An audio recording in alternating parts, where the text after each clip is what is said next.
এদিক দিয়ে সব কাইল হয়ে গেছে, পাহাড়ে উঠতেছে সবাই।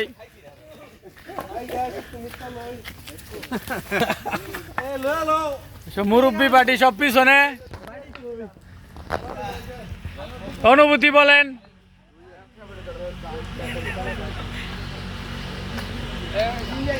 যারা হাঁটতে পারতেছে না সিএনজিতে আসতেছে।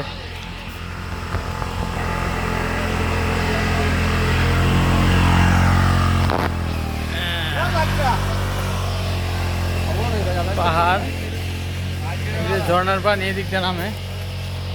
ঝর্ণার কি পানি কম নাকি? এইখান থেকে 6 কিলোমিটার হাঁটতে হবে না মনির ভাই?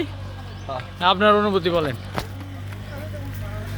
আমরা অনুভূতি কি বলবো, মাত্র শুরু করলাম, অনুভূতি তো শেষে বলতে হবে যে আমার কেমন লেগেছে, আচ্ছা, আর আর কেমন কষ্ট হয়েছে বা কিরকম আনন্দ পাইছি এটা এখন জিজ্ঞেস হতে পারে। এখন উঠতেছেন, এখন যে উঠতেছি মনে হচ্ছে আমরা আকাশে উঠতেছি, খুব কষ্ট হচ্ছে। মাত্র শুরুতে আমাদের অনেক ক্লান্ত হয়ে যাচ্ছি, পরবর্তীতে কি হবে সে এনার্জি প্লাস বলতে পারি।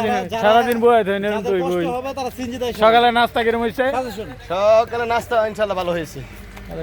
কি খাইছেন? আমরা গেছি সবজি, ডাল ভাজি আর ওই যে রুটি আর একটা কলা খেয়েছি এনার্জির জন্য। মাশাআল্লাহ, মাশাআল্লাহ। হ্যাঁ, সাব্বির কিছু বলো।